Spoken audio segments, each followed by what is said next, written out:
And they emailed me because they used to sell the poster for it, and they didn't have it anymore.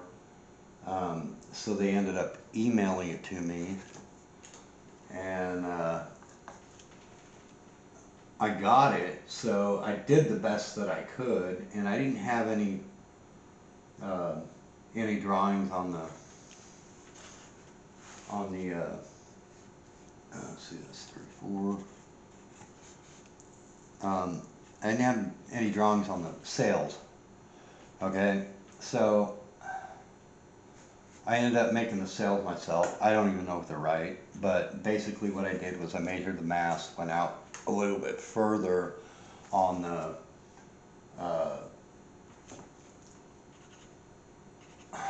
the mast for the bottom of the sails, because usually what they are is they're not really triangular, but they're, if you've built ships, you know how they are. Um, so basically what I did was I just measured them and I sewed them myself.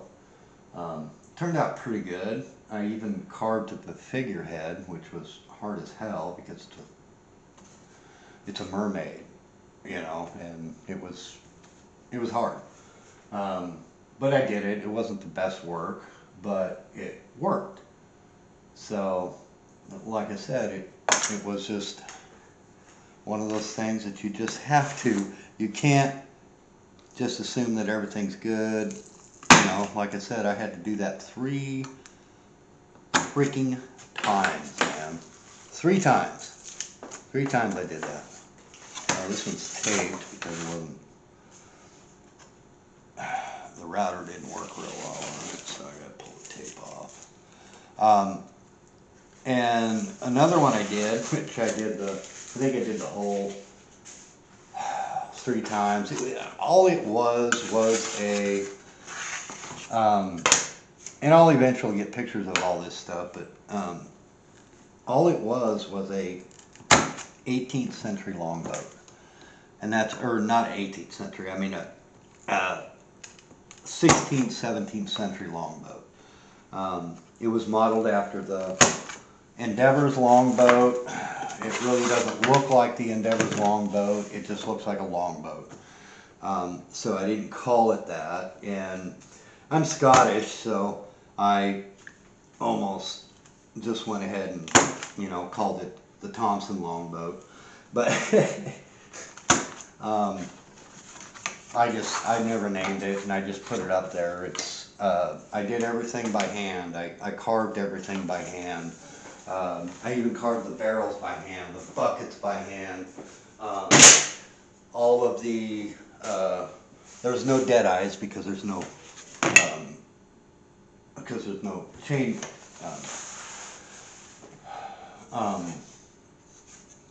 chain mail. So it was all the blocks and stuff that I did. I did all the blocks and everything, and carved them all by hand, all the belaying pins by hand. I used little metal parts, little tiny metal parts just to make like the rudder.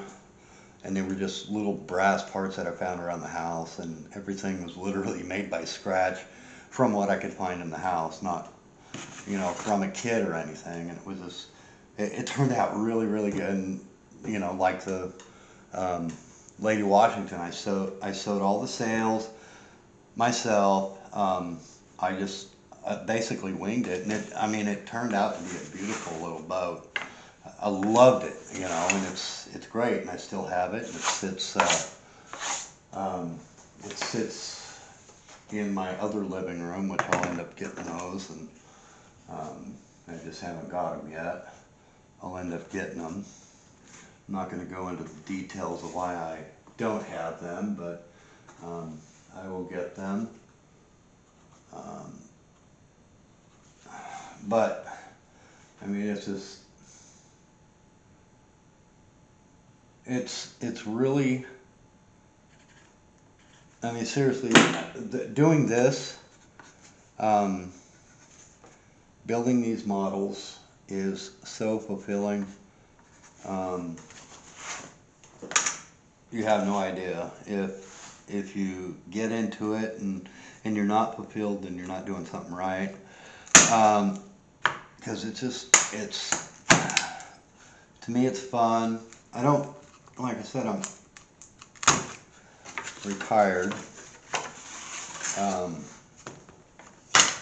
disabled, can't do a lot of things. So doing this, I mean, I'm sitting here cutting this stuff and it's killing my hands because of my arthritis, but I work through it and I deal with it. That's what it taught me in the Marine Corps, you know. When I was in the Marine Corps, they, you know, you get hurt and all that, and they say, oh, press on. And every Marine will attest to that statement right there. They'll give you, like, you know, 6 Motrin and said, you know, press on, Marine. You know, it's like, you're a son of a bitch, but you don't fucking know what I'm going through. But, you know, a lot of them do know what they're going through, but really they can be assholes, I'm telling you. So, it's just crazy, man. But that's what we go through, and because we decided to serve our country, we got screwed for it. Well, a lot of us got screwed, and most of us are getting paid for it. Some people just don't have patience to wait, or the patience to go through, you know, the long wait. Took me,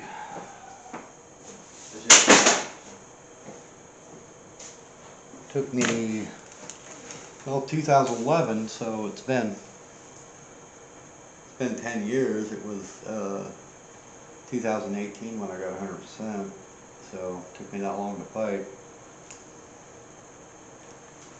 It wasn't like there was any breaks or anything. It was a constant fight, trying to get what, you know, what they took from you, which basically was your life.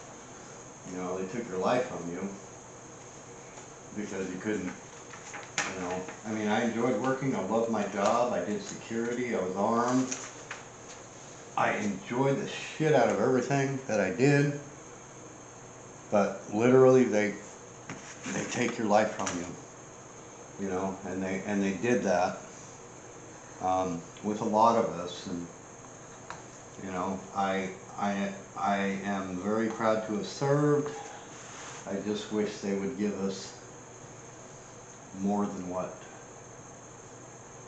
they think we deserve. You know, they literally don't. I don't know, man. It's so hard for me to deal with it. And this actually, if you are a disabled veteran, it's one of the best things. It's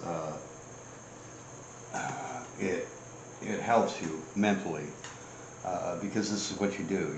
You mentally, you know, engulf yourself into the, you know, into the shipbuilding. So you're, you know, even though I did go off on a tangent, but it just one of those things that, you know, that really has helped me mentally.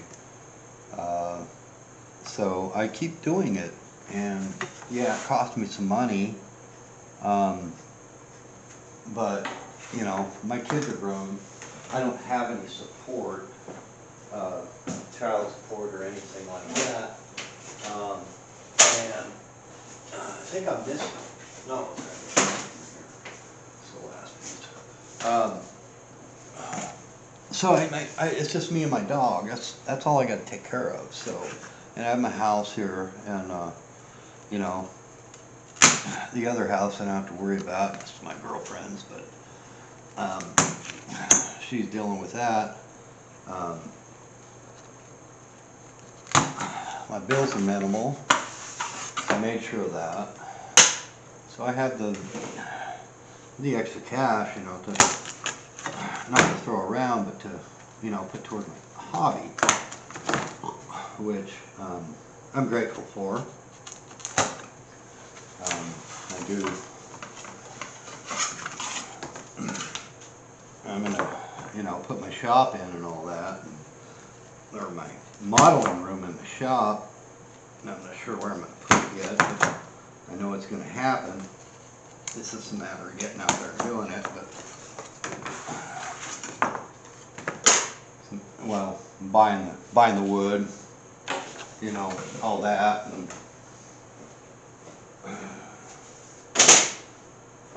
buying the wood, getting the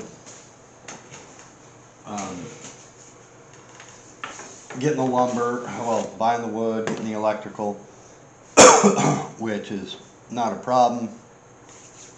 I was an electrician, so I do that myself. But yeah, it's just it's a process, you know. And then you go off doing this stuff and you get engulfed in it. Some things get put to the wayside, but when it comes to obviously when it comes to the gardening and stuff, that has to be done at a certain time. That's why I have my starts up there. Those won't go in until, most of them won't go in until probably May, June. So I don't have to worry about those.